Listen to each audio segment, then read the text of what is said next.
नमस्कार, मी सिद्धेश ताकवले आणि आपण पाहताय जय महाराष्ट्राचं डिजिटल प्लॅटफॉर्म. या डिजिटल प्लॅटफॉर्मवरती आम्ही आमची एक नवी सिरीज सुरू केलेली आहे, क्राईम फाईल्स नावाची. या क्राईम फाईल्समधून आम्ही भारतामध्ये घडून गेलेल्या गुन्हेगारांचा एक मागोवा घेत असतो आणि त्याच त्यांच्या गुन्हेगारीचे काही रंजक किस्से सुद्धा तुमच्यापर्यंत पोहोचत असतो.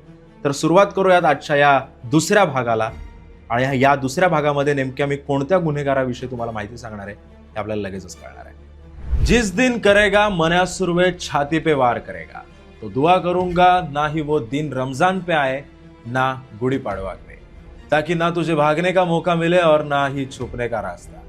शूटआउट वडाळा या चित्रपटातला जॉन अब्राहमचा हा डायलॉग ऐकल्यावर आपल्या डोळ्यासमोर एकच चेहरा येतो, तो म्हणजेच मनोहर अर्जुन सुर्वे उर्फ मन्या सुर्वे.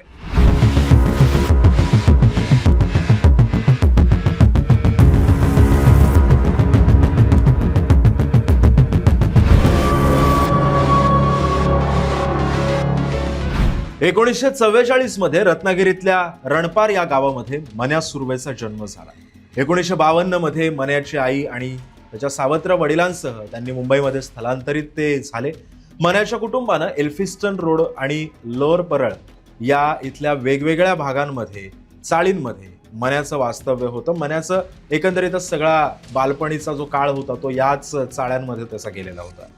मन्या तसं बघायला गेलं तर लहानपणापासून अभ्यासामध्ये अतिशय हुशार. त्यानंतर मन्यानं मुंबईमधल्या कीर्ती कॉलेजमधून रसायनशास्त्राची पदवी घेतली आणि त्या पदवीमधून त्यानं आपल्या शिक्षणाला सुरुवात सुद्धा केली.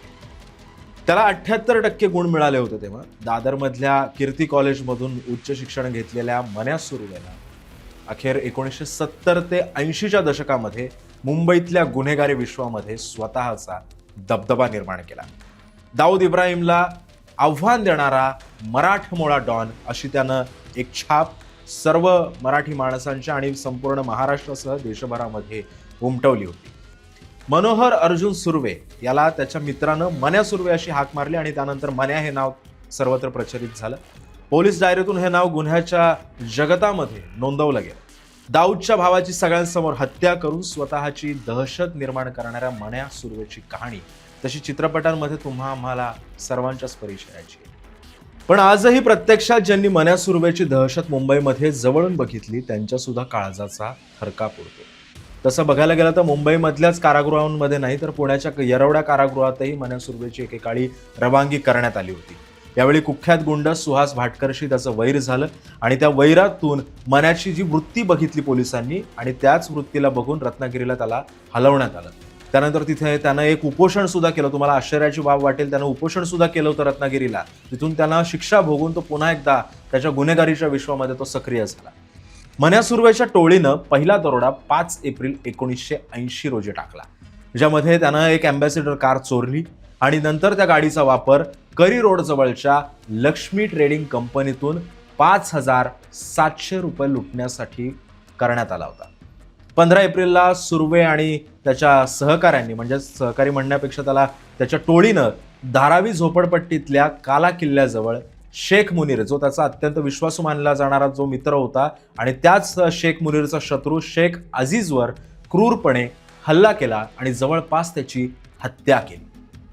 त्यानंतर 30 एप्रिल रोजी त्यानं एका पोलीस कॉन्स्टेबलवर सुद्धा चाकूनं वार केले आणि तो प्रतिस्पर्धी विजय घाडगेला दादरमधल्या पोलीस स्टेशनला घेऊन जात होता.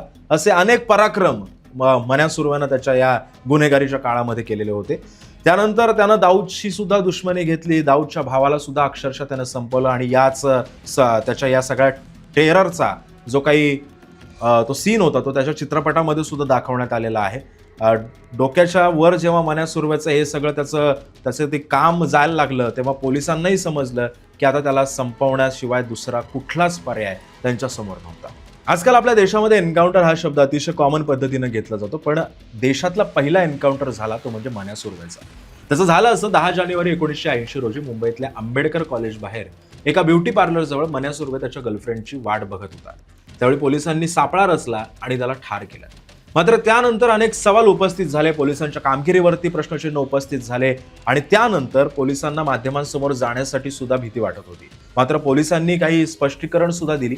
आम्हाला मन्याला मारायचं नव्हतं, पण त्याला अटक करून न्यायापर्यंत पोहोचवायचं होतं. पण तिथल्या परिस्थितीनं स्वर संरक्षणासाठी आम्हाला बंदूक चालवायला लागली, असं मन्या सुर्वेचा एन्काउंटर करणारे माजी पोलीस अधिकारी इसाक बागवान यांनी माध्यमांशी बोलताना दिली.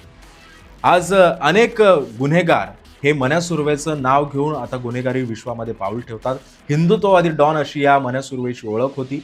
मात्र मन्या सुर्वेला मारून गुन्हेगारीचा शेवट तर झाला, पण अनेक गुन्हेगार आज त्यालाच आदर्श मानून या क्षेत्रामध्ये आले. तसं काय, एक गुन्हेगार संपवायला गेले आणि 10 उभे राहिले. अनेक गुन्हेगार हे आता मुंबईवर राज्य करण्यासाठी आता पुढे येऊ लागलेले. त्यांना कसं तुम्ही थांबवणार आहात, हा सुद्धा प्रश्न आता या निमित्तानं उपस्थित होतोय. हा व्हिडिओ तुम्हाला कसा वाटला हे आम्हाला कमेंट सेक्शनमध्ये नक्की सांगा आणि ताज्या बातम्यांसाठी पाहत रहा जय महाराष्ट्र.